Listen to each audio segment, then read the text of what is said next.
So tomorrow I'm gonna go on a motorcycle ride down to the Catskills and camp out for the night. I got a site booked at a campground down there, and my plan is basically to ride down tomorrow morning, get into the campsite, set up my hammock and all that, put my gear aside, and then go bobbing around the Catskills on the back roads, of course. But before I take off, I just wanted to show you what I'm bringing on this trip. Just walk you through all that before I pack my stuff up. So let's go.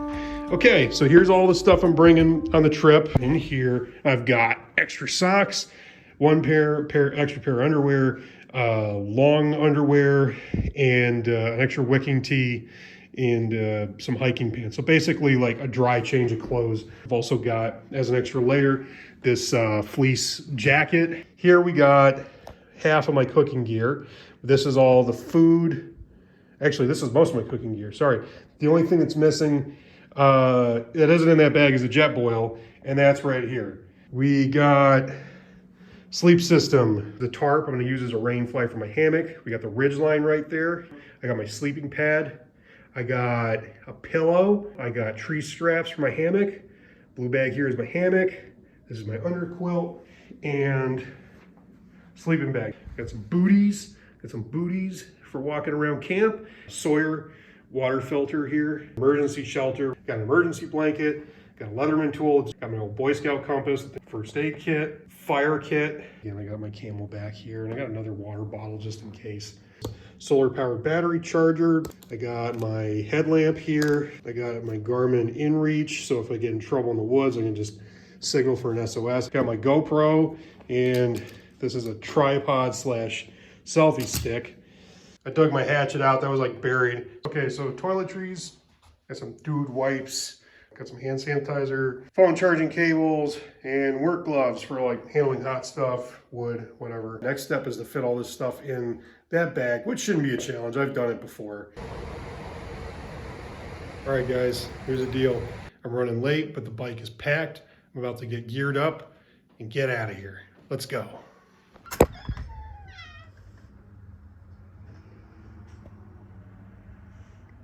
is packed, look at that.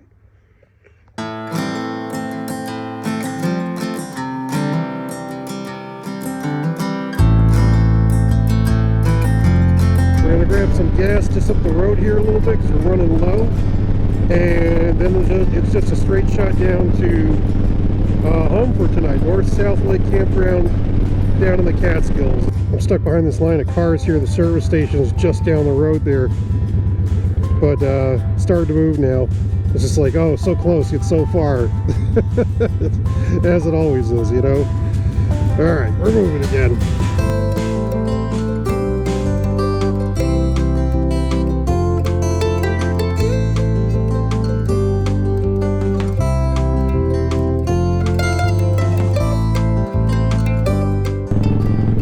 Yeah, that gas stop there took way too long. Like, I couldn't get the pump to work. It wasn't reading my card. And then I went inside, and the cashier turned on the wrong pump.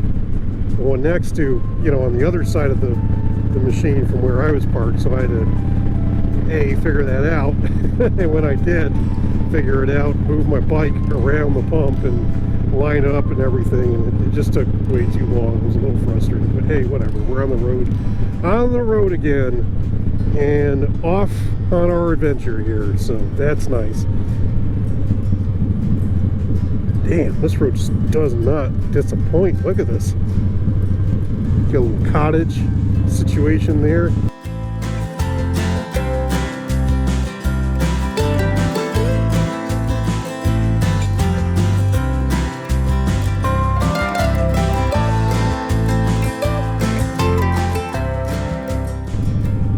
I love roads like this. You could tell this is an old road, right? Like, this is a paved over version of a dirt road from the 1800s. They don't build roads that narrow. There are rules about that sort of thing. Like, you can't build a road and have a farmhouse like 3 feet away from the edge of the road. You know, that's bad. So you know you're on an old road when it's narrow, you know, and you've got buildings right. It's two things. A, Okay, for one, let's go with A. Let's go with letters. So A, the road is narrow. B, there are buildings right next to the edge of the road. Not like feet back from it. I mean like mere inches from the edge of the pavement. That's an old road. So, the more you know.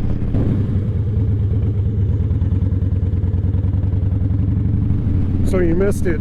Back there on Stovepipe Road, I came around a corner and the road was absolutely covered with cow manure. And I was hauling ass too. I was probably doing a little over 50 miles an hour, so I got really spooked thinking like, you know, I might lose control on that stuff. You know, I got to remind myself like this is farm country, even though, you know, we're about 10, 15 minutes outside Albany, but this is farm country, so you find stuff like that. I'm having a blast, man. Like, I'm not cold. I'm a little chilly, mostly on like my fingers. I like getting a little chilly when I ride. It makes warming up feel that much better, you know. You'll see it when we come around the bend here. There we go. That dark blue mass just above the trees is the northern edge of the Catskills. That's called the, I believe that's called the Blackhead Range. That's, you know, like basically surrounding Wyndham. And so this is, we're just on the, it's a welcome moment, you know, that we're getting into the territory we wanted to in this adventure.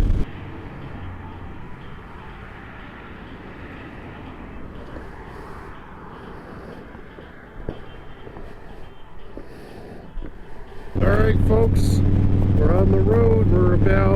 We're 16 minutes from the campsite, and this is really exciting. We're making good time here. I took a little break back there at some really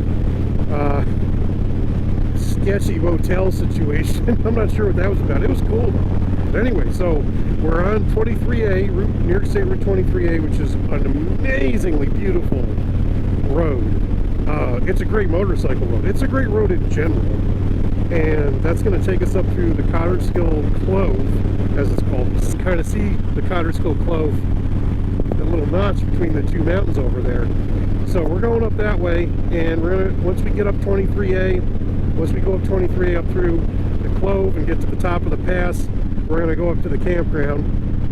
And yeah. I don't know what to say. Okay guys, here we go up into the Catskill Clove. Some folks like to cook along this road because it's super windy, and you know, that can be really fun. I don't. I really don't. I want to take in the scenery and just enjoy it. Not quite as sharp in my turning skills as I was, say, a year ago when I was riding regularly. So we're just going to take this nice and slow.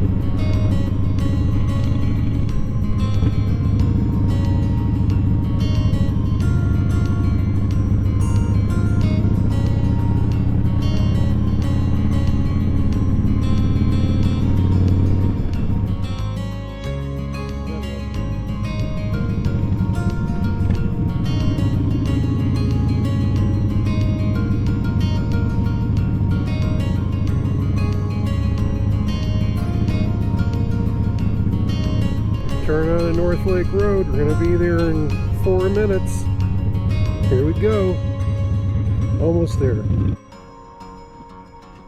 Alright, so the GoPro died as I was driving up into the campsite, but here we are. Nice little spot, I think. Yeah.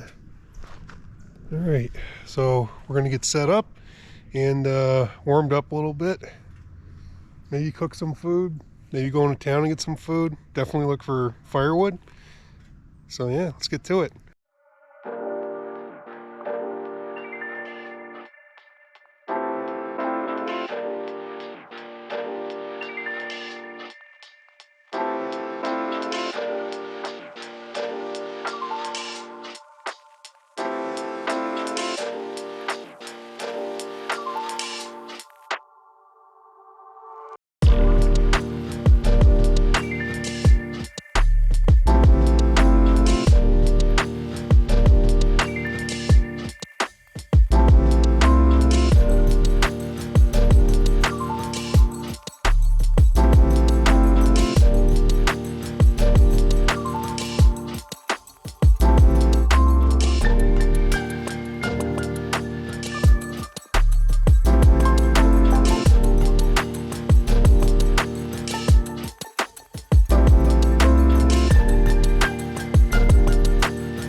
guess I wanted a real adventure and I got it. It's raining. It's raining pretty good. Light rain, but rain nonetheless. And it's cold. It's probably about like 50 degrees out. Yeah, but I got my shelter set up, and I'm going to get my sleeping bag and all that crap squared away in a second here. And well, I wanted to ride back into town and get some like hot food and some beer and maybe some firewood and stuff. I don't know if I'm going to do that. I think I might just, you know, spend the night here and cook my my boil bag meal or my jet boil and you know, that kind of shit, that kind of stuff. I'm really hungry, so I'm going to get this squared away here. I didn't tie my Prusik knot right, and I don't know if you can see it, but that guy keeps slipping. Every time I tighten it up, it slips, so I'm going to tie a better one, better Prusik knot. Can't have the shelter sliding around, not when it's raining. It's got to be in the right spot. So, all right, stay tuned. New Prusik. That's tight as a drum. Not sliding at all. We'll find another use for you, bud. Don't worry. But yeah, use some of that bank line I carry around for my day pack. I made it really taut. Look how taut that ridge is now. And it won't slide. I don't think there's anything necessarily wrong with the masonry twine I use. I think I just didn't tie a good Prusik knot. In fact, I know I didn't, because like I look at this and then I look at how sloppy that one is. It's not that good. But yeah, this isn't going anywhere. So I'm gonna shut this off and get my sleeping bag set up.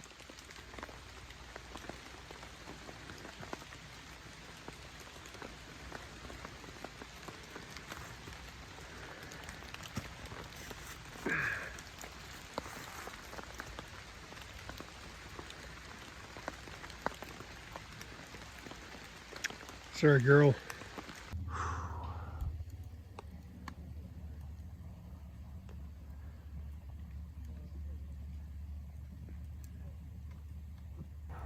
Well, guys, I was hanging out. It's not raining.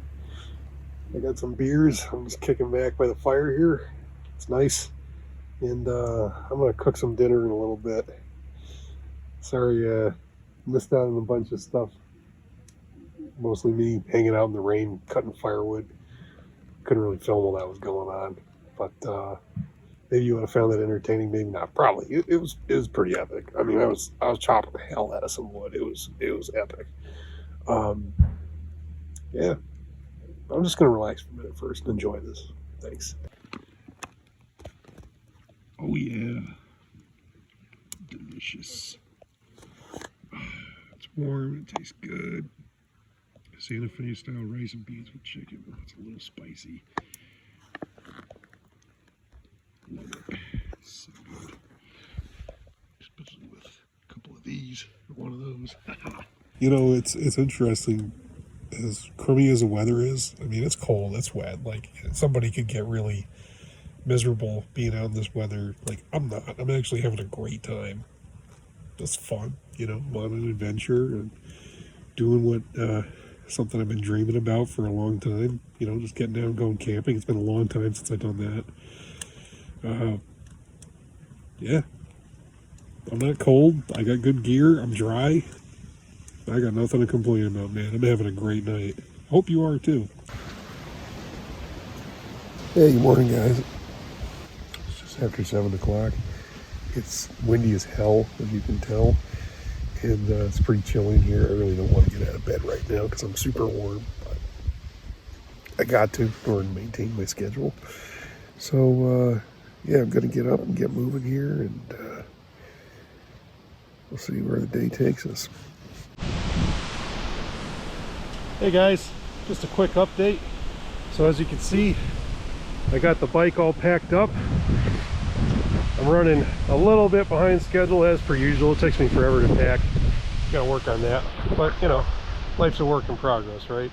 So yeah, I'm gonna throw my gear on here, fire up the bike, go take a shower. I gotta go like all the way down the campground here. to where the bathhouse is. So I'm going to do that and then drop my trash off, check out, and then we're going to go for a ride. It's going to be a good time. Stay tuned.